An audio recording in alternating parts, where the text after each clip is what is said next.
Hello बच्चों, तो आप लोग कैसे हैं। एक बार आपका फिर से स्वागत है GC point by CP sir YouTube channel पर।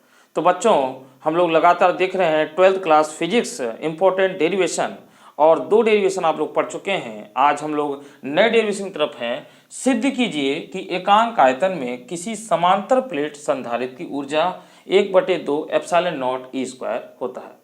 तो बच्चों, इसको कैसे सिद्ध किया जाएगा, देखिए बच्चों, इसमें इसको आराम से पिछले डेरिवेशन अगर आप देख रहे हैं तो उसके अनुसार इसको बहुत ही आराम से कर सकते हैं। तो यहाँ पे हम लोग लिखेंगे समांतर प्लेट वायु संधारित्र की धारिता समांतर प्लेट वायु संधारित्र की धारिता। तो बच्चों, यहाँ पर हम लोग इसको लिखेंगे C नॉट बराबर epsilon not A upon D, और मात्रक हो जाएगा फैराड। समीकरण नंबर 1 मान लेते हैं इसको। तो बच्चों देखिए, यहाँ पर प्लेटों के बीच में कुछ नहीं रखा गया है, इसलिए वायु संधारित्र है। अब यहाँ पे हम लोग लिखेंगे दोनों प्लेटों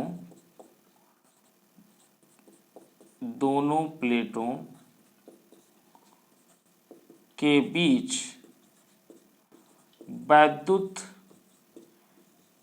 क्षेत्र में संचित ऊर्जा, यानी जो दोनों प्लेट हैं इनके बीच में संचित ऊर्जा। मैं इसको डायग्राम को बना देता हूँ।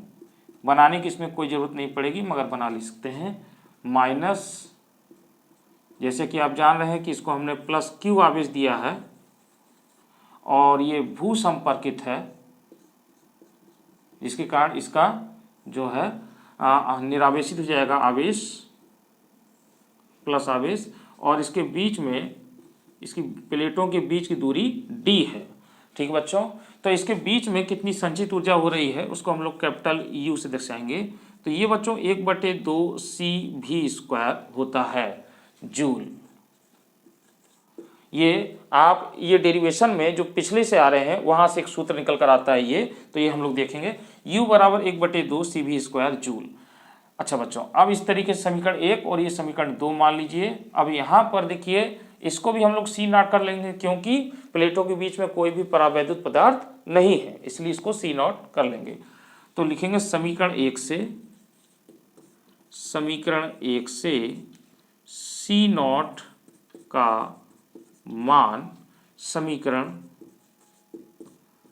2 में रखने पर तो देखो बच्चों, रखते हैं इसमें।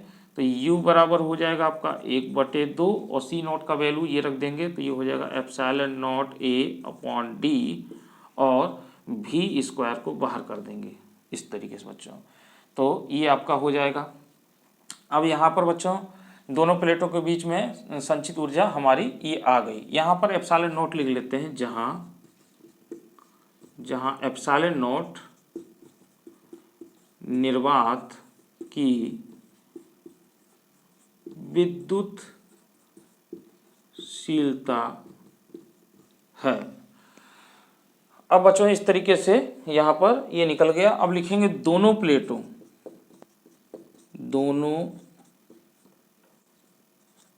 प्लेटों के बीच यदि V वोल्ट का विभवांतर हो, तब प्लेटों के बीच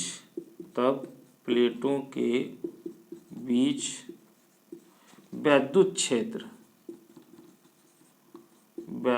क्षेत्र की तीव्रता।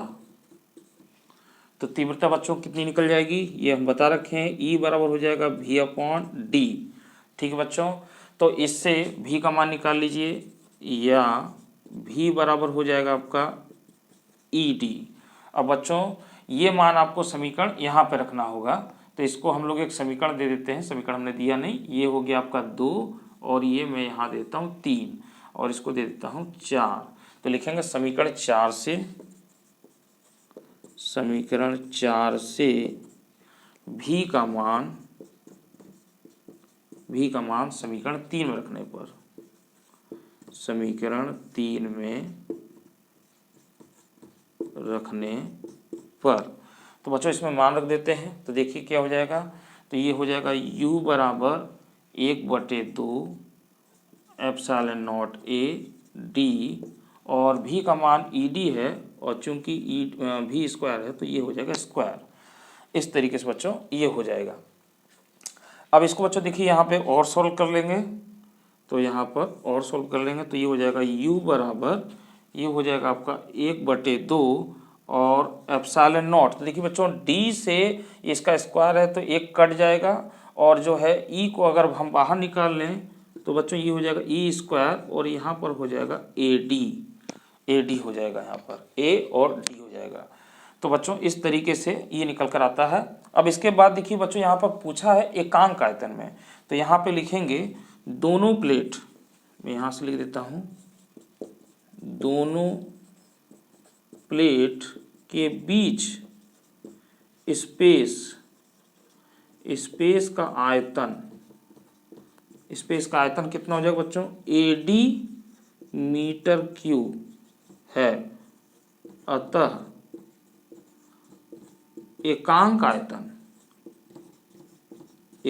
आयतन में संचित ऊर्जा, तो संचित ऊर्जा कितनी हो जाएगी बच्चों, मैं ऊपर से मिटा रहा हूं, इसको आप नोट कर लें। हाँ नोट कर लें। अब देखिए संचित ऊर्जा हमारी कितनी हो जाएगी।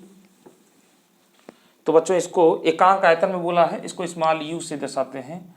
तो एकांक आयतन में तो ये हो जाएगा जो आपका निकला है u अपॉन, और इसका आयतन से भाग दे देंगे AD से।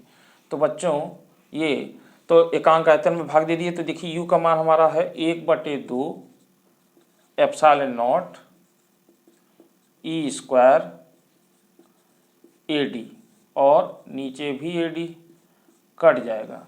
तो चूंकि एकांक आयतन से भाग दिए हैं तो ये हो जाएगा जूल प्रति मीटर क्यूब।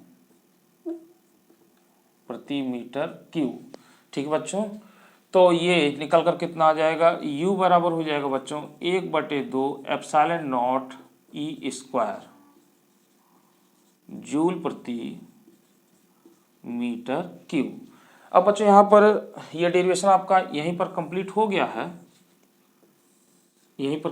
इसमें सिर्फ इतना ही करना है, चूंकि प्लेट के बीच में कोई परावैद्युत पदार्थ नहीं है इसलिए ये डेरिवेशन यही हो गया। मान लीजिए अगर कंडीशन ये हो कि यहाँ पर कोई परावैद्युत पदार्थ रखा गया हो तो यहाँ पर एक लाइन आप और बढ़ा देंगे। अगर कोई परावैद्युतांक रखा गया हो तो उसकी ऊर्जा कितनी हो जाएगी, तो लिखेंगे यदि प्लेटों के बीच परावैद्युतांक हो, परावैद्युतांक के हो, तब संचित ऊर्जा तब कुछ नहीं करना बच्चों, यहाँ पर u बराबर 1/2 और यहाँ पर k आ जाएगा k epsilon not e square मात्रक हो जाएगा जूल प्रति मीटर क्यूब। ये हो जाएगा बच्चों। तो आपका डेरिवेशन तो बच्चों यही कंप्लीट हो गया है, परंतु अगर के जो है परावैद्युतांक अगर के हो तो उसके बीच जो है संचित ऊर्जा हमारी एकांक आयतन में इतनी हो जाएगी। तो इस तरीके से बच्चों आपका ये डेरिवेशन कंप्लीट हुआ। ये डेरिवेशन 3 नंबर में पूछा जा सकता है, इसलिए आप लोग इसको भी देख लें। ये 2022 में नहीं पूछा गया है, बल्कि इसके पिछले वाले वीडियो में जो आपने 2 डेरिवेशन देखे हैं कि 2 प्लेटों के बीच समांतर संधारित प्लेटों के बीच अगर आंशिक पदार्थ रखा गया है तो उनके बीच धारिता क्या होगी, तो वो पूछा गया है, परंतु ये नहीं आया है। तो ये आने के चांस हैं, इसलिए आप इसको एक बार जरूर देख लें। तो बच्चों आज की वीडियो में इतना ही। अगली वीडियो में हम लोग फिर किसी नए डेरिवेशन पर बात करेंगे। तब तक के लिए मुझे दीजिए इजाजत। धन्यवाद।